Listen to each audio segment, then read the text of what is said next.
Do you want to be a cool, calculating Arcane Knight who serves as Asmodeus, deploying spells and steel and subterfuge to win at any cost? Then the Architect of Ruin might be the perfect Illrigger subclass for your next campaign.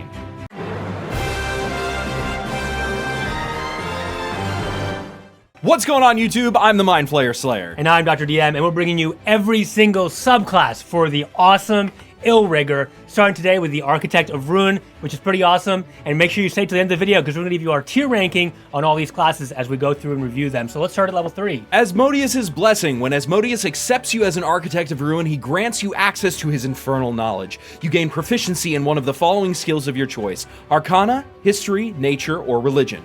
In addition, you can also read and write the language granted by your forked tongue instead of only speaking it.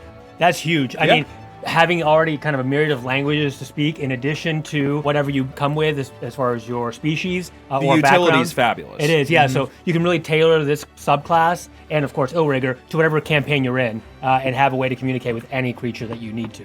Absolutely. Spellcasting. As an Architect of Ruin, you gain access to a well of profane magic to cast spells.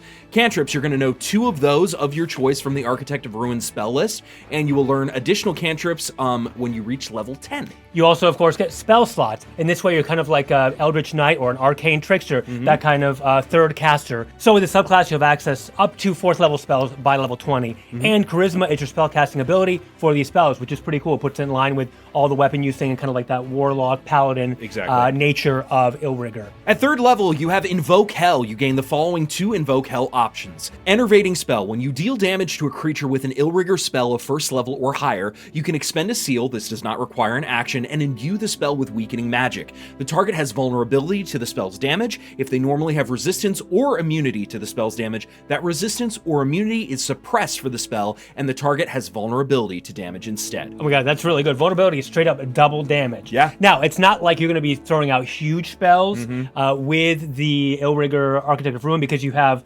as a third caster, your spell casting isn't like super powerful, but it's still there. Yeah, and getting through immunity. Lots of things get through resistance, but not many things get through immunity. Correct. So if you have something that's immune to a particular element or whatever it's going to be, you have a way to plug in some good damage. Finally get in. Yeah, for sure. And that actually could be one of your melee cantrips as well to do extra damage there. Correct.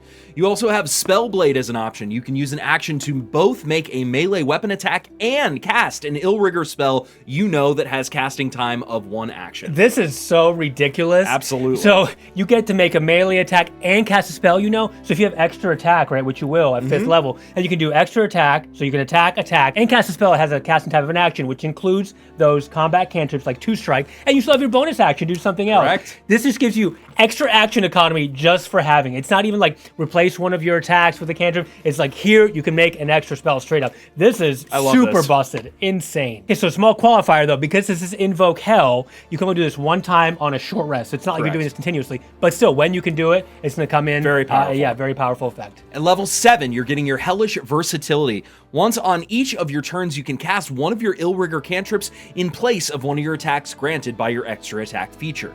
That's fantastic.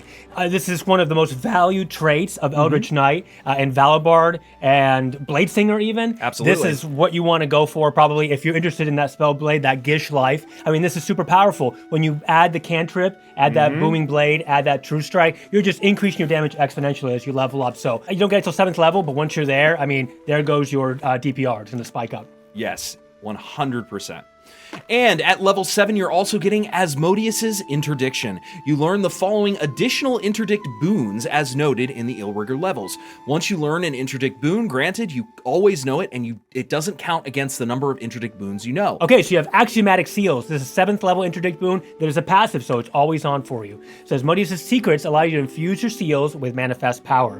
When you burn one or more seals, which is the way you do damage as the Illrigger, to deal damage to a creature, you can activate this boon. There's no action required, which is huge, to add your Charisma modifier to each seal's damage roll. Anytime you add that static Charisma modifier, especially when you're burning 2, 3, 4 seals, when you're doing 1d6 plus Charisma and then 1d6 plus Charisma, that's going to stack up your damage a lot. Very powerful. And you have Spellbreaker at level 13. When an interdicted creature you can see within 60 feet of you casts a spell, you can use your reaction to burn 1 or more of the seals on them. When you do, burning the seal deals no damage, and instead, you cast Counterspell on them without expending a spell slot. Your spell's level increases by 1 for each additional seal you burn after the first. So I know, Counterspell is obviously not as busted as it used to be, but this is still insane.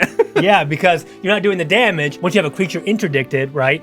Then you always have the option, it's always back there, to do a counterspell whenever you want, even Correct. if you or anybody else is out of counterspell. So really fun, actually, Spellbreaker. Very cool.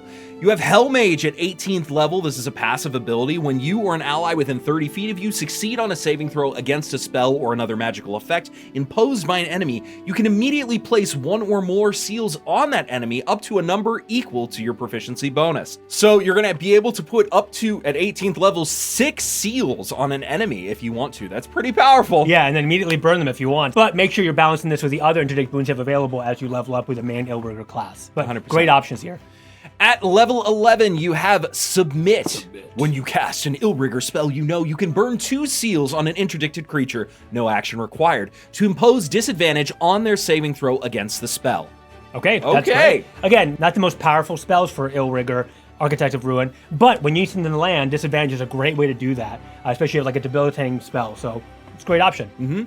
At level 15, you have Vile Transmogrification to uncover 2 new ways to employ Asmodeus' magic. As a bonus action on your turn, you can expend 1 spell slot to regain a number of seals equal to the slot's level.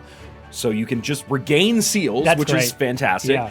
And then you can also regain spell slots. As a bonus action on your turn, you can expend any number of seals to regain a spell slot of a level equal to 1/3 that number. For example, you can expend 6 seals to regain a 2nd level spell slot. Once you use these benefits, you cannot do them again until you finish a long rest. I like that, because Sorcerer, everyone loves playing with Sorcerer, where you can switch spell slots with sorcery points, things like that. So that's a great way to make sure resources last for a long dungeon crawl or a big boss fight, whatever. And as a bonus action is great, because a lot of these things require like a main action, but having a bonus action where you're not always using is a great way to make sure your resources you're getting 100% of them whenever you need them. Yeah. So overall, this is a fantastic Gish, maybe one of the best Gishes, honestly, in D&D 24. I'd give this, especially if you compound that with the power of the Illrigger as a base class. I mean, for me, it's like an S class, especially if you're going for Gish power. Yeah, and if you want to be able to really increase the ability to cast spells, there isn't another Illrigger subclass that is going to be able to do this. So if you want that Gish fantasy and you want to play an Illrigger, this is going to be the class for you. I would agree. Yeah, you're a badass spellcaster, Hell Knight. So